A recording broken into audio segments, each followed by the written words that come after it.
From the headquarters of Ramsey Solutions, this is EntreLeadership, where I take calls from leaders like you about what it takes to win at any stage of business and leadership. I'm Dave Ramsey, your host with over 30 years of experience leading in the trenches, just like you.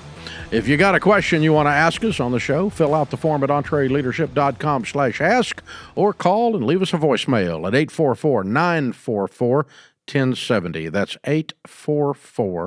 844-944-1070. Samantha is with us in Cleveland, Ohio. Hi, Samantha. How are you? I'm great, Dave. How are you doing? Better than I deserve. What's up? It's such an honor and a privilege to talk to you, so thank you so much for taking my call. My pleasure. How can I help? My husband and I own a retail gun shop here in Northeast Ohio. We grossed about $1.5 million last year, and we have 5 full-time employees, including ourselves. Lately, the culture around here is just really going downhill. Complacency, lack of motivation, and just a general complaining attitude are really starting to affect our work and the overall customer experience. I'm starting to feel like my guys are just coming to the old job, like just another day. And I struggle because I'm not really overly outspoken and I tend to avoid confrontation. My question is, how can I be uplifting and motivating while still holding my team accountable so that we don't turn into your typical boring old gun shop? Okay. So there's 2 of you plus 3 team members. Correct. Okay. So small Yeah. small family team. Can you honestly tell me that one of them is the big problem and the other 2 are followers? Yes and no. You're too nice. I mean, so lately we have one that he really reflects the thing of the other 2. And so if one person starts to call off a lot, then he starts to call off a lot. Or if someone's doing a lot of complaining, then it's kind of like a, I don't know, like a repeater, I guess. Yeah. But so that one's not the problem. He's not the leader in the thing, but He's there's a leader in the clubhouse. So anyway, what I would do, it's a small team. You and your husband both work in the shop? Yes. Okay. It's I'm here probably a little bit more. He's usually out, doing the buying and going to gun shows all over the country and all that kind of stuff. Okay. All right. It's up to y'all how you handle it, but either one of you, probably you, if it's one, because that's who they report to, really, or the 2 of you, I would just load up each one of them and take them to lunch individually and say, guys, we've got this thing that has kind of set in here, and this cloud of complacency, this cloud of complaining, and this cloud of other stuff. And so I need to let you know, I've been unfair to you, and I apologize. And the way I've been unfair is I let it go on too long. Right. And so now I've got to tell you, it's over. We're not going to do that anymore. And so if you have a complaint, you have one place you can bring it, and that's to me. If you discuss it with the other 2, I will fire you that day. Okay. I'm done. We're not doing this anymore. And if you don't want to work here, that's okay. I understand. If you think we're doofuses, I understand. This is the time to figure that out, though. We're here at lunch to talk about it. Is there anything I can do to help make this place better that you think I need to work on? And let them talk to you about that at lunch one-on-one. Okay? And then when they finish that, say, okay, we'll work on that together. And my job as the leader is to make things better for the team. And it's one of my jobs. And so I want to help the team be better.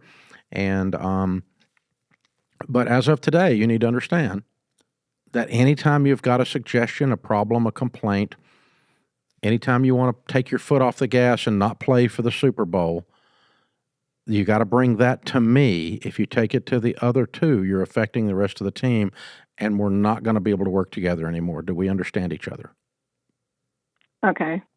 Yeah, I feel like I have tried to do something similar. No, you're too nice. You've not been that blunt.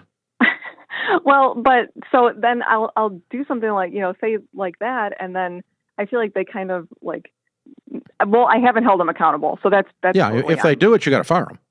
Right. Okay. If you say I'm going to fire you and you do this, then you have to fire him. Yeah. And it'll make a believer out of the other two when the bad guy walks out the door, and it'll be him. And you know who he is. You just don't want to admit it. Because he's really good at his job and the customers really like him but he's the bad apple, and you know exactly who he is. You just don't want to admit it. Yeah. You don't want to replace him. Well, yeah, that's true. I don't want to replace any of my guys. I want us to all stay together for a long time. But I want to replace him. I already don't like him. He's pissing me off right now. Yeah. Yeah. Yeah. Because I know what he's doing. Listen, the money you spend on payroll, those three guys, is other than cost of goods sold in your store, is your biggest item. Right. And he's screwing up the entire payroll investment. This one guy, by being a butt. He's acting like he's a 14-year-old. He didn't get to sit at the right lunch table. Well, kiss my butt. Seriously. You know what I'm talking about. I do. Yeah. I do. And I feel like when I do go to talk to the guys, I mean, you've been in gun shops, you know. Yeah. It's they're hard nuts to crack. You know, no, they're not. They just need to know exactly what's going on. Okay. Guys that work with their hands and guys that are in the trades, that they're not dumb. But they have a culture that if you allow that culture to I'm going to kick back and not do my job and get paid anyway culture to kick in, if you allow that, you're going to have a whole company full of it. And it's no fun to come to work. Right. Yeah, we wanted to hire in 2026. I'd like to hire 2 more people, but I know that we can't if it's just going to be like this because no, it's not going to be like this because you're going to hire better. Right. Well, I'm not hiring anybody else looking for a job. If you guys think you can come in here and just collect a check, we're playing for the Super Bowl. If you're just showing up and mailing it in and your body language has no energy, I mean, we're in the gun business. For God's sakes, that's exciting. Stuff explodes, I mean, it's great. If you've never shot a gun, folks, I mean, my God, you put it in your hand and it explodes. It's awesome. It's so exciting. Have you got a range? We don't, no. Okay. No. But I mean, you start talking about guns with gun people, it's exciting.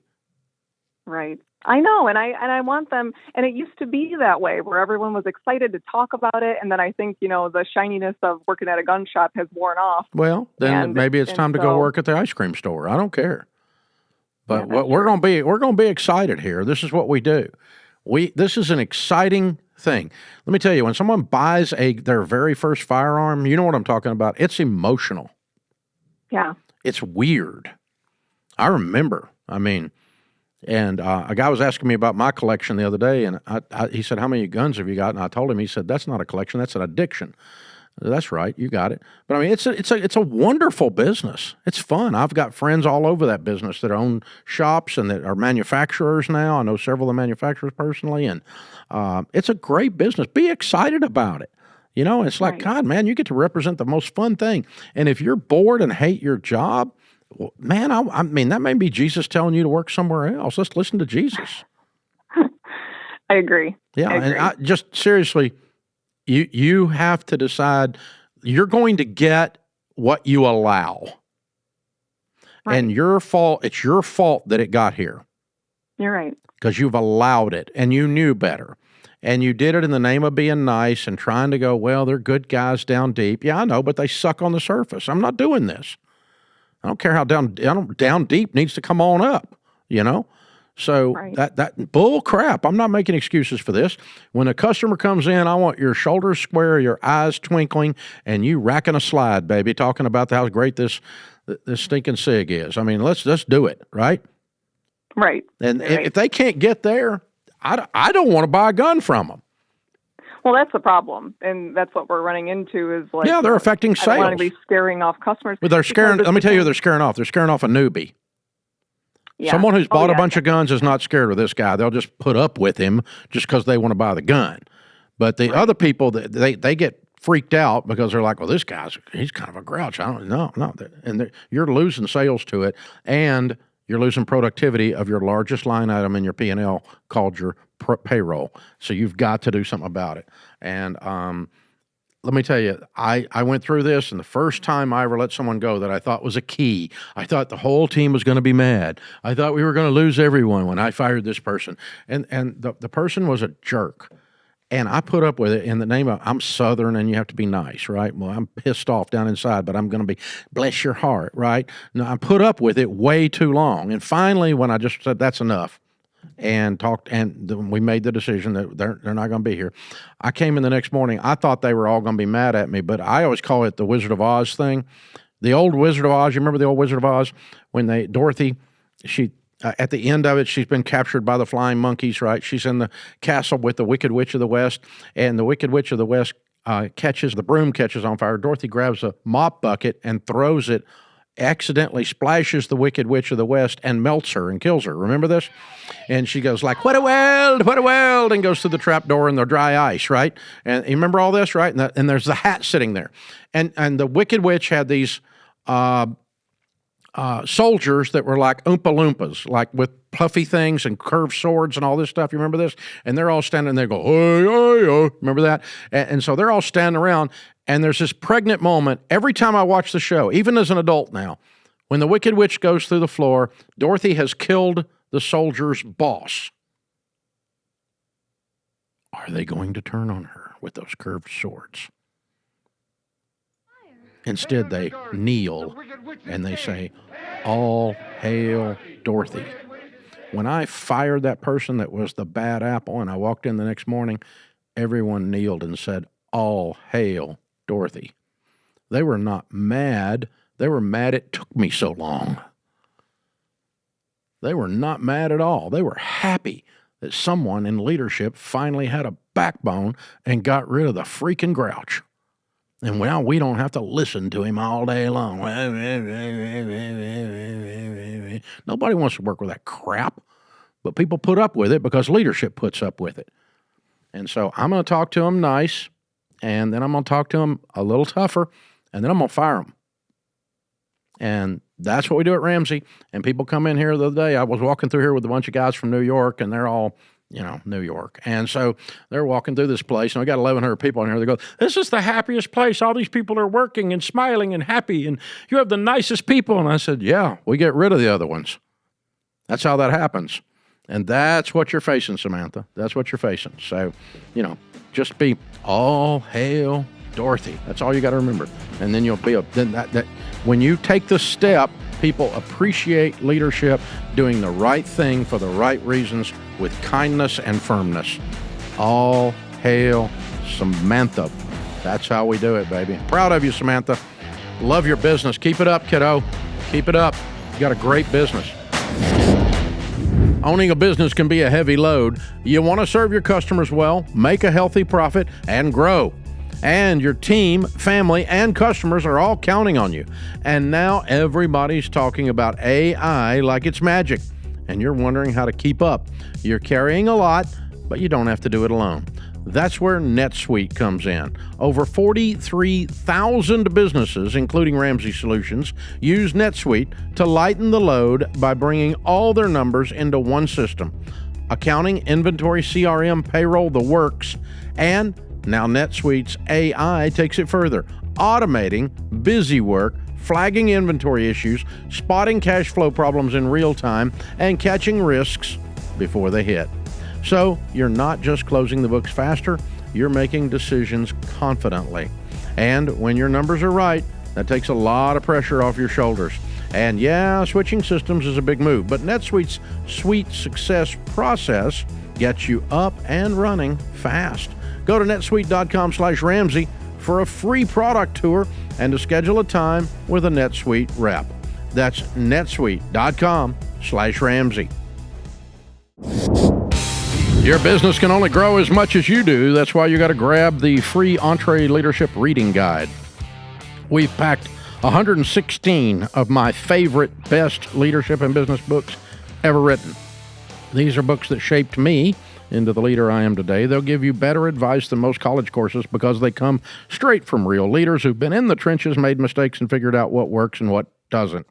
You'll find top book recommendations from New York Times bestselling authors like John Maxwell, James Clear, and Vanessa Van Edwards, along with life-changing books from authors you probably never even heard of.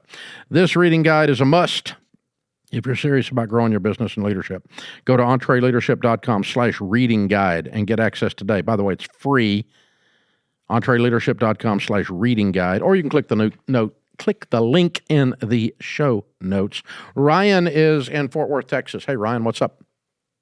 Hi, Dave. Thank you so much for having me on the show. I am the operating partner for 2 quick service restaurants in Fort Worth, and we have about 170 team members combined, and we will do around $17 million this year. Congratulations.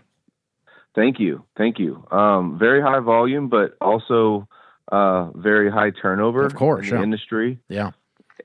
And so the average is what, 300%? I would say industry is definitely 150% or more. Oh, is it? Okay. Industry, yes. We're at around 50%, so I would say we're doing good. Yeah, you're doing real good. But I think my question relates more to if I could reference your podcast around building the round table, specifically turnover in leadership. I am turning over one person every 6 months at that table, and I feel like I'm on defense. And so how do you build something that is lasting when you know there's constantly going to be turnover? And how do you know when it's time to stop fighting the turnover and plan and design for it?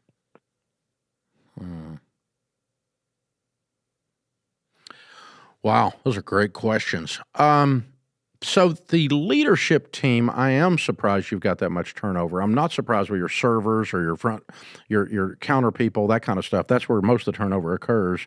I mean, like I've got a friend that owns about 15 restaurants, and he said he tells me the server turnover and cook turnover and that kind of thing is, that's up in the 300%. He's got his down to about 100%, and he's real proud of that. And but that would drive me nuts. I mean, we have like an 8% here, so it's a different world, and that's whole building, not real leadership. But I'm a little bit shocked that your leaders are turning. Tell me about that. Yes, and there's healthy retention. We're talking about leaders that have been with us for 4 to 10 years, and the last several have left just because they're moving. Okay, so it really wasn't a job change. It was like I got married and my spouse lives in Oklahoma. There's been 1 job change, 3 relocations, moving for either family, school, different reasons, but it's not been bad turnover at the leadership table. Yeah, we do keep a statistic internally, what we call good turnover and then bad turnover. Bad turnover is they quit to get a better job or we fired them. Okay, right. Good turnover is, they got pregnant with their second child and they do all the Ramsey stuff, so they're out of debt, so they went on to be a full-time mom, and they're able to because we taught them how. And so that's good turnover. Or good turnover is, I lost a lady the other day, been with me 15 years. She got married, and no kidding, the guy lives in Oklahoma. So they went to Oklahoma because she ought to live with her husband. That's kind of cool. So, so that's how that works. But yeah, that's good turnover. I don't count that as we're doing something wrong. That's just life. So you only had a couple that are in the last couple of years. You don't have a lot of leadership turnover. It might be the age group that you're hiring. The younger they are, the more family changes they've got, getting married, having kids, and so forth, the more you're going to have a demographic push to push them out. So you're going to have some of that. Like we've got a real young crew here. Average age in the building's probably under 30 right now. And so we get some turnover just due to that. That hasn't got anything to do with Ramsey did something wrong, or we're missing something. So anyway, I think what I would do is I'm going to put a series of values and principles around the leadership table that we're functioning on, and make sure that we all are adhering to those core values, and we're all holding each other accountable to those. And the leadership team has developed extreme trust. Go through Lencioni's book, 7 dysfunctions of a team, make sure that the team's not functioning in any of those dysfunctions, and constantly be teaching leadership to your leaders. When they leave, just think, I'm Nick Saban. And now that coach is able to go coach and be Kirby Smart at Georgia, who used to work for Nick Saban. And just take some pride in the fact that they're going to go be successful because of they had the pleasure of working on your leadership team. And what you instilled in them while they were there, you are Nick Saban in this case, okay? There's a lot of coaches that have been birthed out of the Saban dynasty, a lot of winning coaches. And so there's a pride you can take in that, even though it didn't benefit Nick Saban, except that he just influenced these men who become world-class coaches themselves. And so, you could take some pride in that. An example on the front line on that would be the folks at Chick-fil-A. They don't expect the teenager in high school that's working their front counter to work there for 25 years on average. So they take great pride in what they instill in to that teenager in training and in values while they're working there. And so then teenagers want to come to work there, even though they know it's not a career move, but what they're getting poured into them while they're there is of great value. And so it becomes a very attractive hiring model because you become known as the guy who teaches leadership at the round table. You become known as the guy who lifts up the teenager and teaches them values and hard work in a world that is so confused and screwed up that they don't even know how to navigate. And so, you can be that guy, but the part of that is I had EntreLeadership Master Series a few months ago now over in Texas where you are, and I had 2 former team members running businesses in the audience learning leadership from us and paid to come to our event, and they used to work here. And so I just had to go, I'm Nick Saban. Mm-hmm. Because they're both friends, they're both good guys. They both left to open their own thing when they left here using what I taught them, but I lost them. And all I get for that is I get the satisfaction of being Nick Saban, in that case, right? And they're studs. Both of them are great guys. Right. And I gave them both a hug when I saw them in the audience, so that kind of thing. But that's the only thing you can do is just go, I'm doing the right thing. And then what that does is it spreads beyond just that singular transaction and becomes a cultural icon to where it becomes very attractive to come to work for Ryan. Because he's the guy you want to work for if you want to learn leadership. The 10 years I spent with Ryan changed and formed me as a man. It changed me spiritually, made me a better husband. It made me a better wife. It did this. And the guys, when people start telling people that about having worked for you, that sends a message out into the community that people want to work for them because you're a stud. You're a great leader at that point. But it is a long play, and it's your only play. The second part of your question is, do I just get used to and tolerate the high turnover? And that would be with the rest of the team, obviously, because you're not got a high turnover with your leadership. No, I'm going to get used to it, but I'm not going to acquiesce to it. I'm going to constantly putting pressure. How can I minimize this? How can I minimize this? Because I am convinced that turnover costs you tons of money. In any business, even in a high turnover industry like you're in. So it's very expensive to rehire and retrain.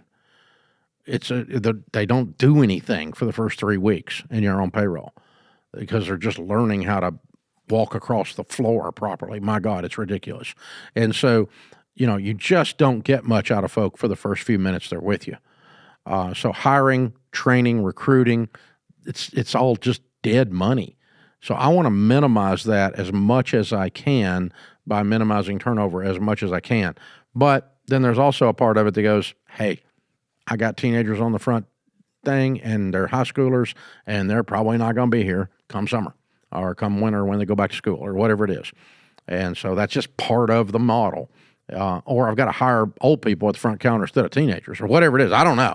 But what can I do to minimize it or to work back against it? I'm going to constantly be tuning the engine, even though I know it's only going to produce so much horsepower. I wouldn't just give up on it, but also wouldn't stay up at night going, I'm a failure. You're not. You're better than the industry average, and I'm going to continue to work to get better, but I'm also not going to lose sleep over it. And that's where I would drop all of that off. You're a good man. These are really solid questions, man.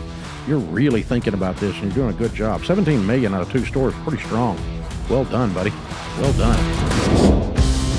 Question of the day from Trevor in Raleigh, North Carolina. Dave, my business just crushed every goal we set. Best sales year ever. Biggest profit we've ever seen.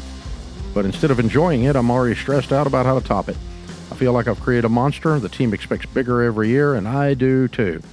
How do you break that more cycle before it eats you alive?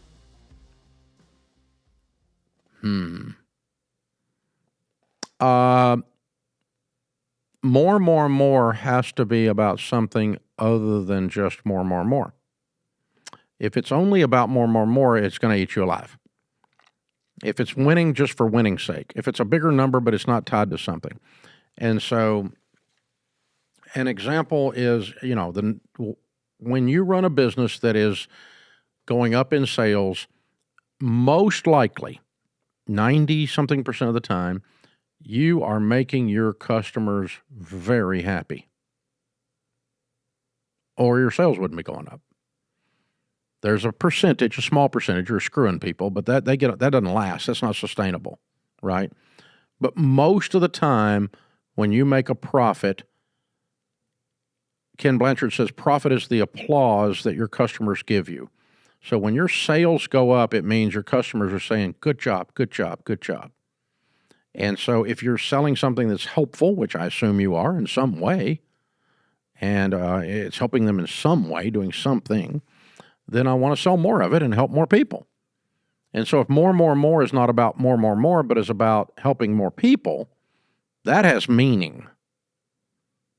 And so we want to, we set some lofty goals for our budgeting app that we've just converted into a full financial app. It's got all these extra features now. It's called Every Dollar. And we've just set some really lofty goals on it. Not because it's not already huge. It's massive. It's tens of millions of people using the thing every day. It's massive. But it's helping people. People are getting out of debt. They're paying off their homes. They're writing us letters that their marriage is being healed, working together on the Every Dollar app, and they're having good communication. We're getting all kinds of positive customers are saying, way to go, way to go, way to go. So when we set goals for Every Dollar, it's not just about, we've got to beat last year. No, it's like we want to help more people. So that each time we increase a sale, it means someone's been helped and they're smiling. And you are too. And so make more people smile is different than more. Make more people's life better is better than just more. One has a tinge of greed, one has a tinge of service. Greed is more. Service is make more people smile, make more people's life better. And I'm not going to sleep until more people, their life is better. And so we want to do a better job of this podcast. So more of you run a better business and you serve your team better and your customers better because I was here and because this podcast came on and because we did a good job. So we want more, but it's not just that we want to get an award from some podcast thingy.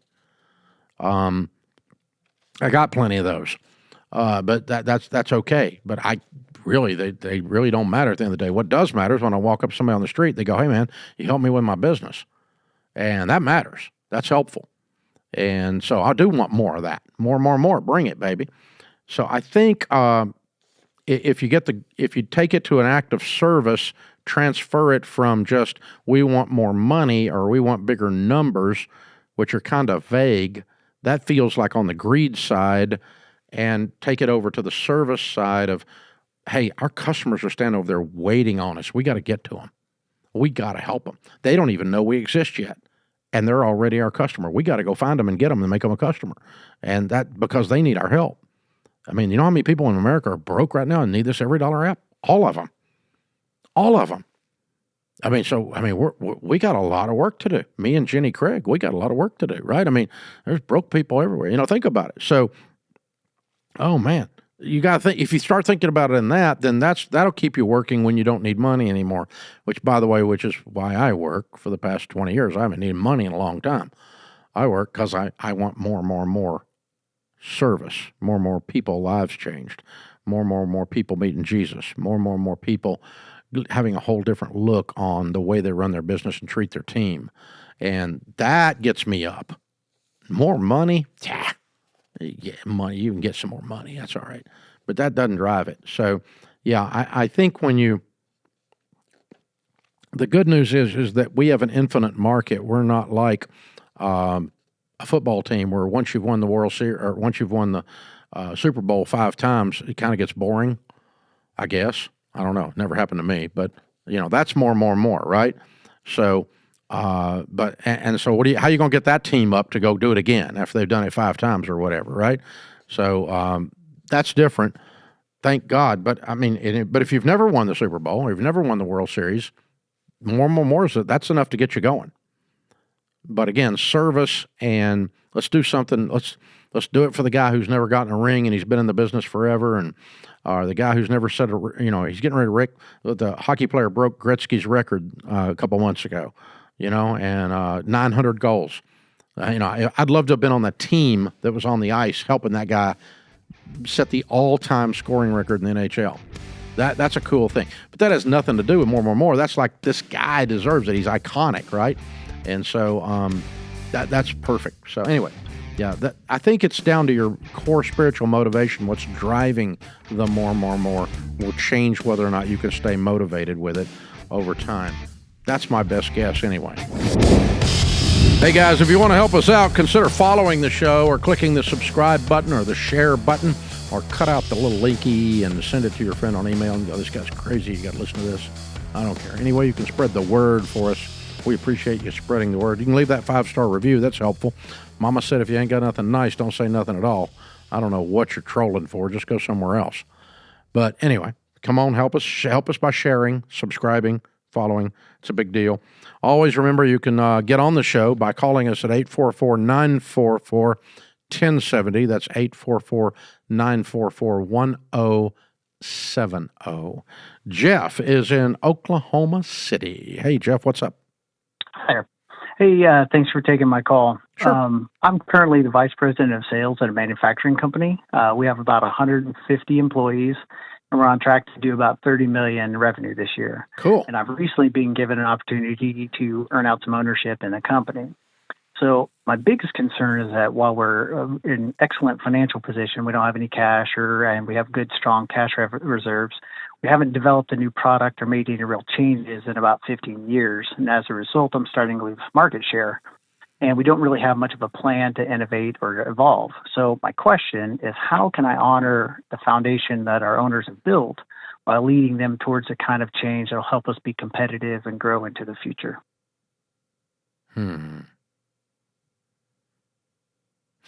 Sounds like these guys are kind of resting. Yeah, that's... How old are they? It's one is 70 and one is early 60s. Yeah, okay. That makes a little more sense. Okay. Yeah. And you're in your 50s. 45, yeah. Yeah, okay. All right. Well, no guarantees, because it has to do with their state of mind. And if they're not open to it, they're just not open to it. We can't do anything about it. But by the way, you're rearranging the chairs on the Titanic. You know that. Right. Yeah. So if you don't fix this, your ownership share thingy ain't worth nothing, because this thing's going down. Because we live in the time in human history where we live in the most rapid rate of change ever known to man. Things change faster in every part of our lives, from medicine to technology to transportation to anything. The rate of change is faster at this moment than any other time. And so if you're not at the front edge of the change or right around the front edge of the change, you're about to get run over by a stampede of people that are. Sure. And that's true in any business. So there's disruption. Count on it. And disruption is, there's 3 possible positions. You cause the disruption wave, you ride the disruption wave, or you get crushed by the disruption wave. And that's your only options. You do not avoid disruption. It's there. And so you got to be square up in the middle of it. And now, how do I get a 70-year-old who's writing out 15-year-old ideas and taking it to the bank right now to invest in future ideas? Oh, that's a tough one. But that's our reality that you're sitting in that's causing you to ask this question. Now, how would I approach them? All right, go get Seth Godin's book, Linchpin. He has some really good stuff about how to be a linchpin, which means leading up versus leading down, which is what this is the discussion you and I are having. How do we lead up? We've got to lead these two gentlemen to a place that they're not ready to go to right now, but we want to show them, how nice it is and how cool the water is in that valley, and we need to hook up the wagon and go to that valley. We need to lead them to a different place, okay?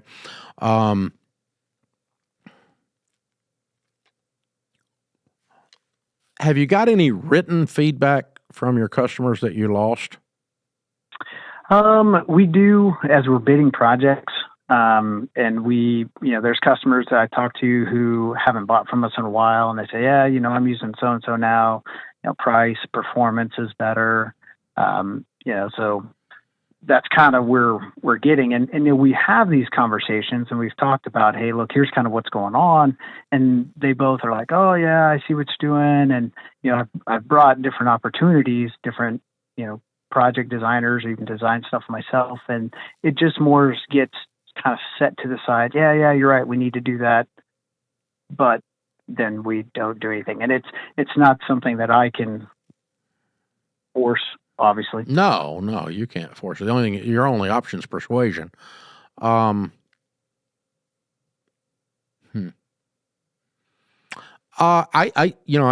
depends on how imminent you think that this is going to affect you personally. In other words, if you think this thing's going to fold up like a Walmart tent in the next 5 years if these jokers don't get their crap together, then you might as well light a fire.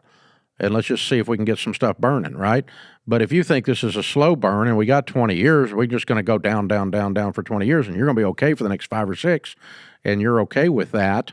It's a hard pill to swallow, but, you take a less aggressive approach depending on how much of a panic there is about this. In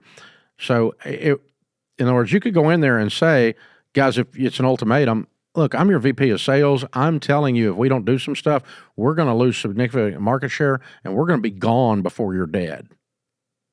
And I don't think that's honoring to you. You've worked too hard to get to here, and I really want to be a part of the solution and help you. Help me help you. And that's being a very aggressive stance. Then the less aggressive stance is, guys, I really am excited about trying this. Can you please authorize a project for me to try this part of this thing, and let's try a test market on this thing, and instead of it getting set to the side, you take it and run with it. I got you. But get permission and go, because you guys have built such a wonderful, strong business here, but I lay awake night. I worry about our future if we don't iterate, if we don't add some new ideas, some new innovation to this. And I don't think we have to change the whole thing. You built it too strong for that, but I do think we need to constantly be trying new things, because that's how you got here. And we haven't tried anything new in a long time. Would you authorize me to, in addition to my existing workload, I'll take on this other project and give me a budget and a team to help try this new project. You got 150 team members, right? So give me a team of 5 and let me work on this for 60 days and let's see what we can get. I don't know what you're in or exactly what you're facing, but something like that where you just go do it for them with their permission, but you're going to have their authorization to use the manpower and the money. Sure. So you got to at least get that level of persuasion. But it sounds like they think it might have validity, but they don't have the personal energy to screw with it because they're on the exit ramp. I think that's it right there. And they're kind of almost treadmill-like, where there's several key areas that they are the only ones who do. And so they're working in the business instead of on the business kind of thing. Yeah, that's a lot for a $30 million business. Wow. Yes, it is. Yeah, that's really dangerous. But yeah, the more that, hey, and I'll bet you guys, someday you're going to want to not work here, and how's that going to get done if we don't figure out how to replace you? So let me work on that. I'm not trying to run you out the door, but let me work on getting some of that off your shoulders so you can relax a little bit. Maybe you can take a vacation with your wife. Hello. Sure. And just talk to them that way and something like that. But you can kind of help them with moving off of the portions of this that are treadmill-esque, and really it's weird because you're actually combining it with, the succession planning of, the final stage, right? Right. The legacy builder stage. So, I think you combine it with that but you can always lead the conversation with, you've built such a wonderful business. I want to be the guy that helps you not only make it sustainable, but also make it continue to grow. And I think we got to add a little bit of more spice to the gumbo to do that. And that's the only thing but you can't make people that are unmotivated, especially an owner, suddenly become motivated. And I have met people that grow it to a certain point and they have enough money and they're not worried about it and they just don't care. And there's nothing you can't make people care. That's the problem with the whole thing. So it's a frustrating position. Leading up is probably one of the hardest kinds of leadership, but it is possible. And I think just continuing to have a general conversation and honoring them with the opening sentence on every time, honor, question, honor, question, honor, question, and just pay them honor and not trying to push you out, not trying to be disrespectful, not trying to be belligerent, just trying to be helpful. Help me to be helpful. Give me a couple tools from my tool belt. Help me to be helpful. And I think you'll get there eventually, Jeff. You're a good man. I can tell by talking to you. Appreciate you being on the air with me today. Hey, folks, remember, better a wary warrior than a quivering critic. This world needs more high-quality leaders. So take courage and lead. I'm Dave Ramsey, your host. Thanks for joining us on EntreLeadership.